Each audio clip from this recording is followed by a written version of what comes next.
very smart. On what topic? Yeah, Vic, Physicalism. Me, Vic, and Jack have, yeah, me, Vic, and Jack have talked about this.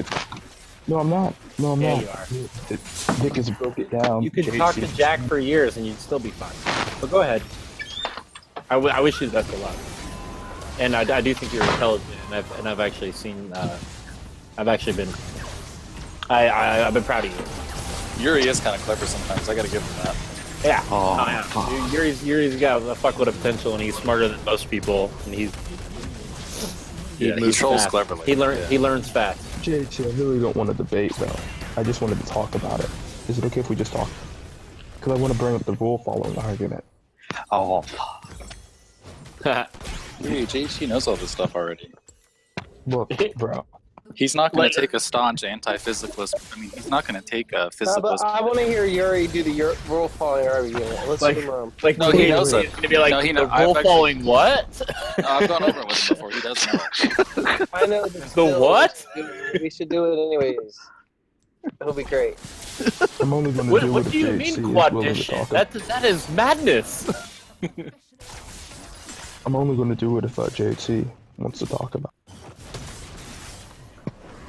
Shamos and I want to hear it. So, JC, will you please? Alright, I switched headsets. What's up? Please, Daddy. Please. Yeah, can we talk about... Just this Can we one talk time. about physical... Shamo. Yeah, just stop Jason, asking can me you if we talk can about talk and just ask me a question.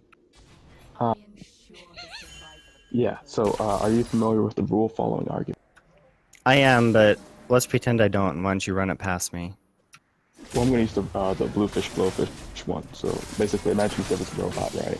And this robot is programmed to pick up bluefish, right? And then when it picked up a blowfish, it threw it back into the water. But the robot does this successfully, right? And it collects all the bluefish, right? And as it takes all the bluefish and brings it home, it runs into a tree. And when it runs into this tree, the robot's programming gets malfunctioned, and so it drops all the bluefish and then starts going to go collect blowfish. So the question is basically, in virtue of what, or what physical property could we point to say that this robot is broken and not doing what it's supposed to do? So your argument is actually just a question? No, it's a hypothetical. It's a hypothetical argument. Yuri, you Well, didn't even get it his position ended- first. It ended with an intonation at the end where your voice went up like this, where I would have put a question mark. So is your argument against physicalism from the rule following argument, is it actually just a question? Sure. Okay, so what is the question? In virtue of what I said what? can there be functions in a physicalist system? No, I said what? No, I said what physical property could one point to say that the robot is not working? What? Look, it doesn't actually have to be a physical property as in, like, here's a function of a physical set of things. So here's how I think. I'm just going to skip to the end, right? Because I understand this argument very well, okay? Something is performing some function just in case for a large enough number of cases, it gives the agreed upon result that we want it to have. That's it, right? How do you think a physical computer implements some function? Yuri. So you're asking basically, how do I know if the computer is exhibiting some sort of function? Correct. How do you know if a physical computational system is performing some function?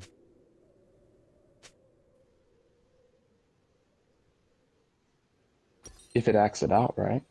If it acts There you out go. that particular. Yeah. So apply that to whatever robot you want, right? That's how I know. That's how I know it's performing some function. Isn't that just begging the? No.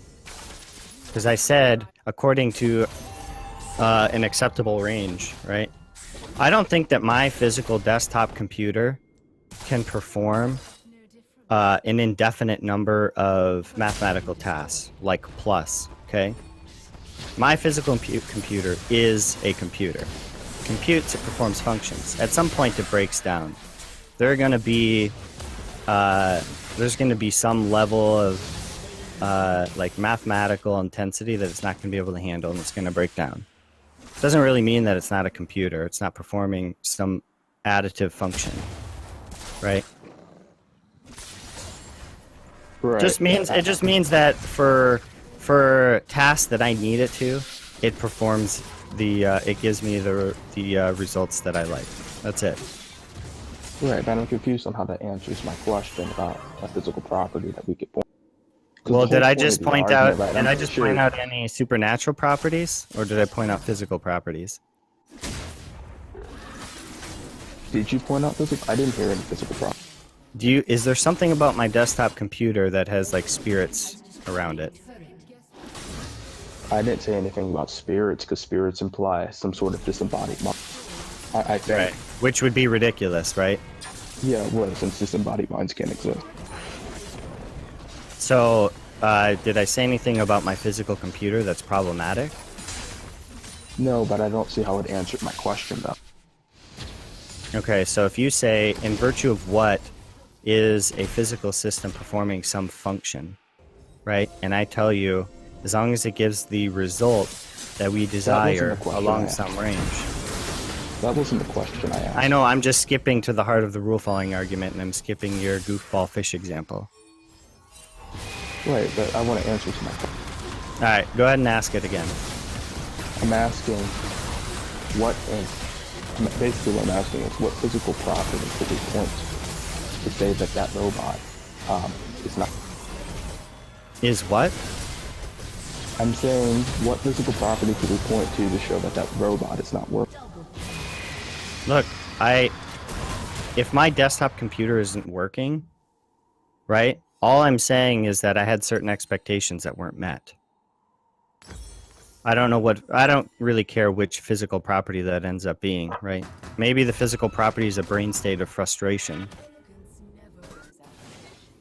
Wait, now I'm confused now because now you're invoking brain states, right? If we were to invoke brain states, so let's say if we were to invoke a brain state, right? Basically, in virtue of what does the hypothesis generate for prediction that we would possibly see? I guess how we would possibly see it as opposed to another brain state, because now you're just bringing up brain state. Look, you're asking me to point to a particular physical property by which a certain physical system follows a set of rules or doesn't follow a set of rules, right? And I'm demystifying it. There's nothing super special about it. We have expectations for a physical system, and if it breaks it, then and it's in some certain range of expectation. So if my computer, if I type in 2 + 2 and it spits out 5, that's unacceptable. If I put in what's 5 Googleplex squared and my computer crashes, it doesn't really bother me. Well, that's just begging the question, right? What Because question? You're doing is you're just doing basically what you're doing is just correlating intention with that particular brain state. That's Yeah. just begging. Why is that begging the question? I'm saying that's what constitutes physical computation. Right. Wait, maybe I'm. No, you understand. can't say right. You can't say right because you're saying I agree with you. Listen. So, basically, what I'm trying to say is that. Now you introduce my thought. Here, why don't we do this, Yuri? Let's write it down with premises and a conclusion, and then it'll be much easier for you to track. Right. Okay. You can post it. Like, me. But Well, you want me to post your argument for you? Oh, I thought you said you had an argument. No. No, but what? No, I'm so confused now, because basically, what I'm trying to do is I'm trying to understand how we could basically say that all things are irreducible to some sort of physical property, right? And I basically asked you a question onto what physical property. Physicalism does not entail that everything is reducible, right? There might be reducible physical properties. Right? I'm not even convinced that functions might be abstract objects for all I care. Oh, so you're really okay. So this conversation is what? Why? Because I think like math might be abstract. Yeah, we're good then. I guess we can move the conversation Wait. to quality. Wait, so do you think that as long as I hold that mathematics are abstract objects, I get out of the rule following argument and the mind could be totally physical? Is that your position? Well, yeah, I believe the mind is physical, right? But I believe that No, a certain immaterial... wholly physical. Wholly Oh, so, physical. so what about thoughts? What about thoughts? Are thoughts physical? Yes. Oh, fuck. So this is why I'm asking for the physical property. What, do you But think all they're you said spiritual? begged the question. What- I don't think they're what question spiritual. did I I just think no, I just think they're immaterial. I don't see how immaterial assumes the spiritual or whatever. That's okay. Are they located in space and time? No, I don't think they have some sort of spatial relation. Okay, that sounds pretty spiritual to me. So you're infested with all Well, these you- spirits. Let's just pick one of these spiritual states. Do you Why believe are we that calling them beliefs? spiritual? Do you believe beliefs are spiritual or they're physical? I believe They're what? I believe they're products of the physical. What? You're telling me where they came from. I'm not asking where they came from. I'm asking what they are. I believe they're immaterial property. Okay, so your ghost-like belief, when you, let's say that you believe that there's food at the store and you desire to satiate your hunger. Does your belief and your desire pair together to cause you to go to the store? Does your belief that there's food at the store help explain why you went to the store? Well, I'm an agent, right? And so because I'm an agent, it's logical. Hold on, I'm to not fail. interested I'm not interested in if you're an agent. I'm interested in if you do things because you believe things. I do things because I have desires. So beliefs play no explanatory role. But beliefs are just external property. What? They're not mental? I believe in order for us to have beliefs, we have to have some sort of abstraction or necessary norm that we have to appeal to. Yeah, but I'm not asking. Look, I'm just asking, are beliefs physical brain states or are beliefs spiritual goofball states? Which one is it? I believe they're immaterial. I said I believe they're immaterial. Okay, so do you ever do things because you believe something? So, do you ever scratch your leg because you believe that your leg is itchy? Shout out to Vic, who's coaching Yuri from PMs. Vic's not even in voice chat. Obvious. You're having. I said from PMs, bro. Look, do you do things because you believe things? Do you scratch your leg because you believe your leg itches? Look, I can ask anybody else in the room and they're going to give the obvious answer. Which is yes. Beliefs play an explanatory role in human behavior. If I believe that there's food at the store, that explains why I went to the store to get food. You don't have to try to, like, 3 steps ahead chess movie. Just move me. Just give me the right answer that you believe to be true. Beliefs factor into physical explanations of the world. Now, I'm going to ask you, these immaterial beliefs that aren't located in space and time, they're physically moving your body around, right? Do you realize what you believe in? You actually believe that there's a ghost realm that breaks all the known laws of physics to manipulate your body to get you to the grocery store. I don't know what it means for there to be a ghost realm. Yeah, neither fucking do I. Why are you saying it's just dishonest to say that I believe in a ghost? No, you're right. Look, saying something like you take it as being integral to being an And by the agent, that way, you I'm have not getting beliefs and coached by desires. DM. That you have beliefs and desires, right? That are non-physical, that are causally impinging on your physical actions, right? So he's just using like the term ghost realm to refer to the beliefs, desires, and other intentions causally impinged on your physical actions. And since I know you Right. just regurgitate the group's views, that is what you believe. Right, yeah, I'm an externalist, so yeah, of course I believe that. And I know You're you're not. that. What He is that is because Vic is that. an externalism about what? Mental content. He's using the word appropriately. Well, I'm not talking about where the content of a belief comes from. I'm asking the causal efficacy of beliefs. I don't care where the content comes from, right? It could be implanted there by some other ghost from the goofball realm, for all I care. This is just dishonest. I didn't think we were going to have this dishonest conversation. Look, all I want to know is, do you believe that your beliefs reside in an immaterial realm, but constantly break the laws of physics in order to move physical bodies around? I don't know. Okay, so you're not sure what you believe. I just know that they're necessary. All right, we can move on. We can move on. So We'll Yuri, just say that's a hole in your understanding of the mind. So, do you want to? So the rule following argument, right, is supposed to be an issue for physicalism, and it kind of is, right? But it's also kind of an issue for everyone.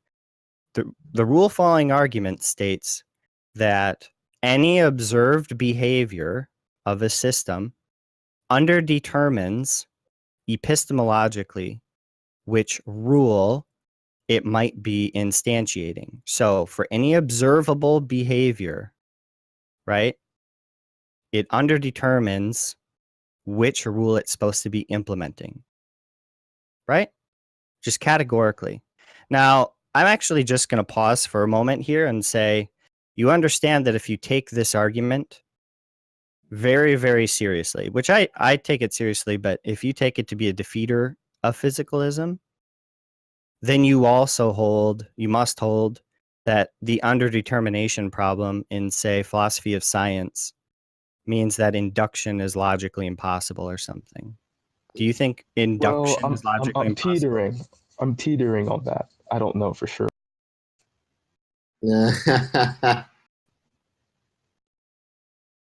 Like, I don't know. Oh, To be honest, I don't go into that part. know about structuralism? I think what you're explaining there, and I think it was Bernard that held that, which is that the one doing the signifying has privileged signifier itself. That, like, the presence, like, of the agent that's saying it has privilege.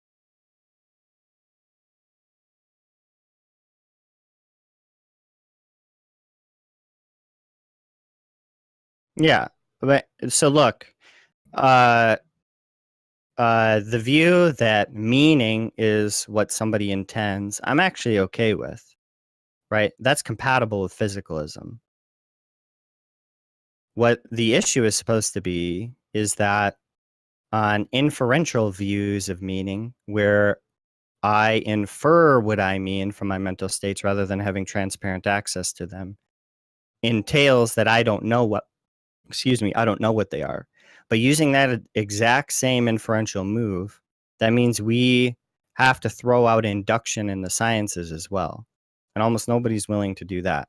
Maybe you'll be a sophist and you'll say, for the sake of the debate, that you're not sure if we should use induction. I'm not really sure what your view on that is.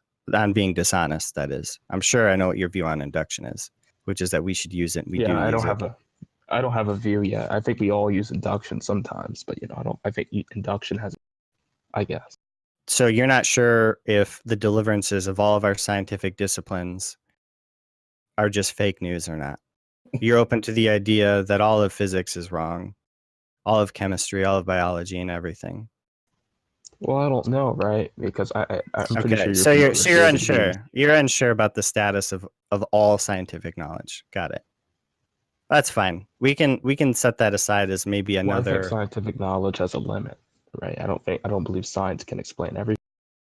You don't understand though. The rule following argument is that we don't mean anything, right?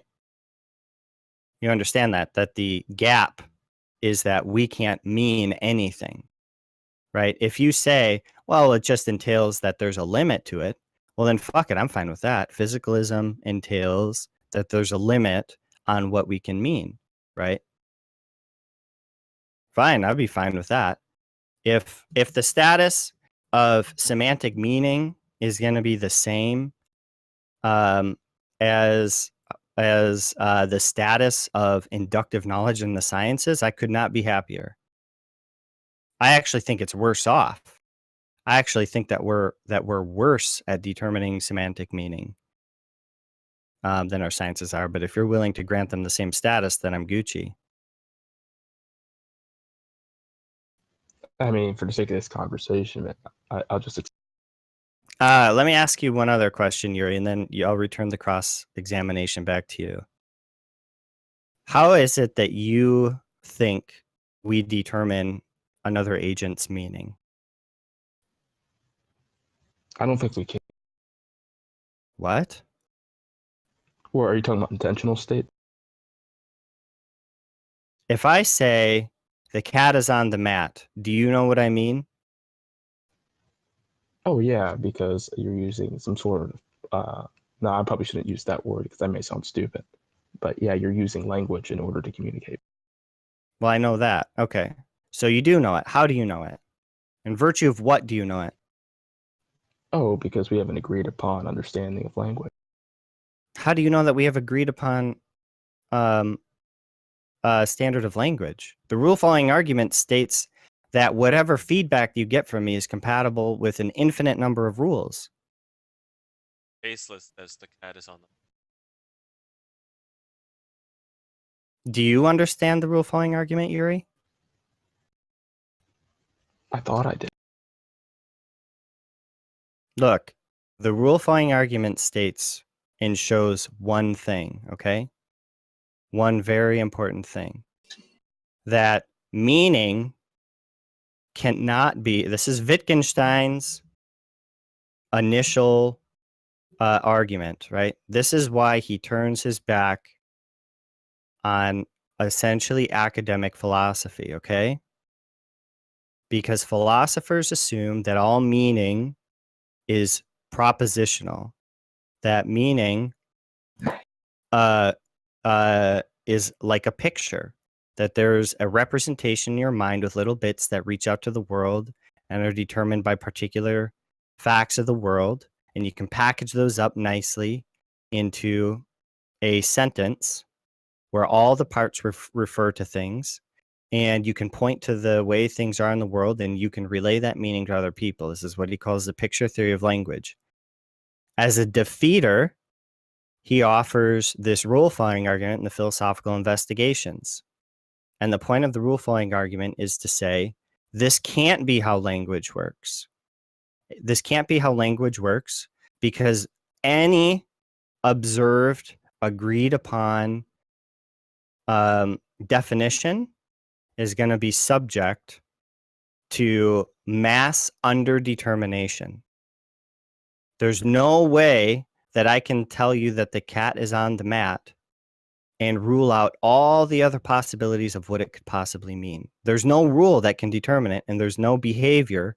Even if I mean something, right? Even if I mean something very specific, which is there's this physical object cat that's sitting on this particular mat, I could never, ever relay that information to you in such a way that you can know for sure that I mean that and not something else, like undetached cat part sitting on the spiritual mat rather than the physical mat.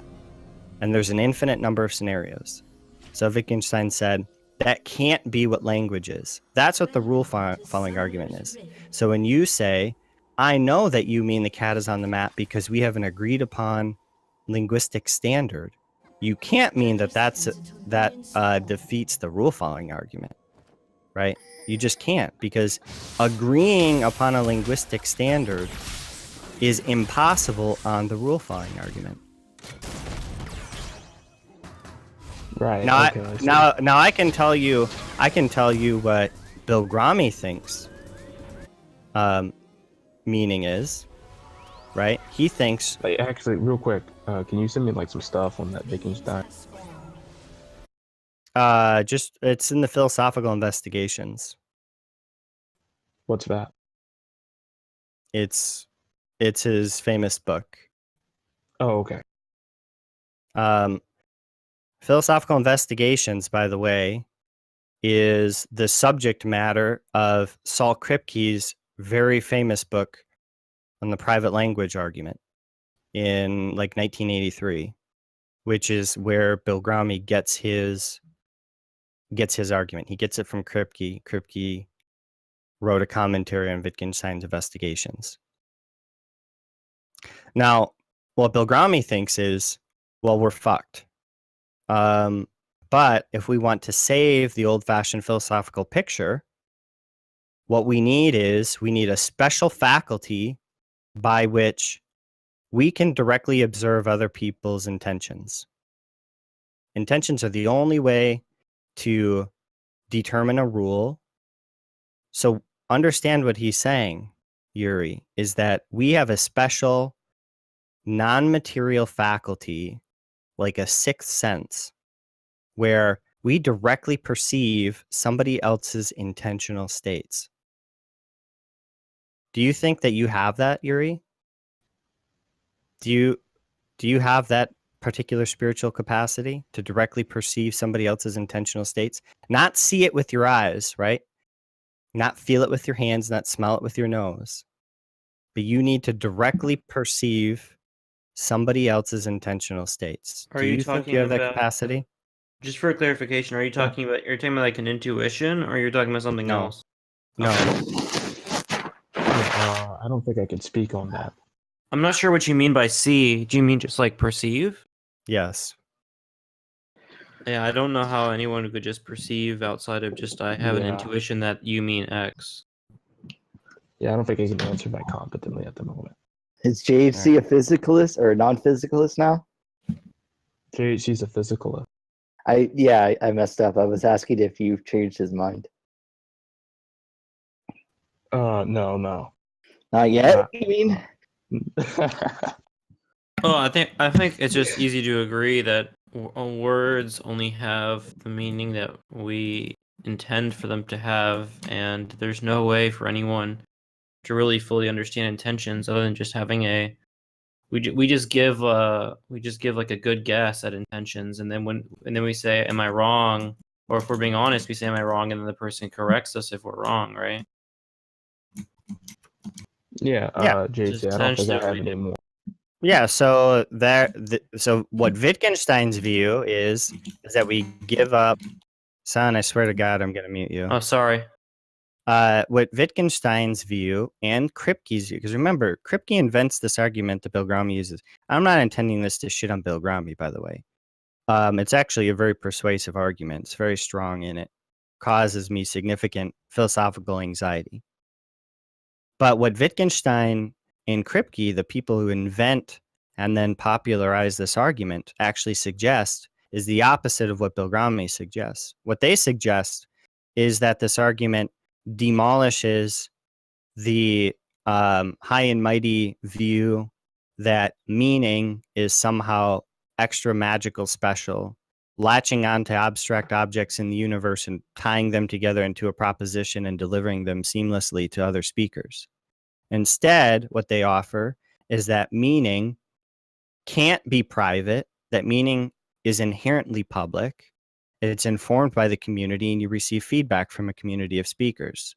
So when Tasteless says something like, yeah, you can be wrong about knowledge, and it's fine to say, I knew that my girlfriend was in the other room, but she wasn't, and that hits our ears wrong, we're providing feedback to Tasteless, and you can see the process where he's essentially maligned and he becomes like an untrustworthy. We've all marked in our brains, right, that Tasteless is a dork and he has no idea what he's talking about, and he's a rabble rouser. But for the rest of us, it's useful to get feedback from our community of speakers, and we make mental notes of it, and we say, okay. And it's a trial and error process that starts when we're kids. We feel our way through language. We bump into oddities, and we update our little internal rule set, and we hope that we're tracking with what other people mean.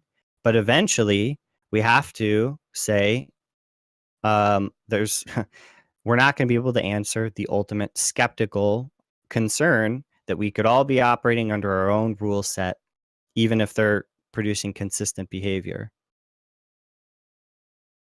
That's called the skeptical solution to the rule following argument, which Kripke names after David Hume. He's got a chapter in the inquiry called The Skeptical Solution to the Problem of Induction. It's like section 5 or whatever. How can you just lie to us like that? Don't you ever call me a liar again, Justin Seed? There's no such Yeah, thing as okay. a David Hume. His name Well, is I don't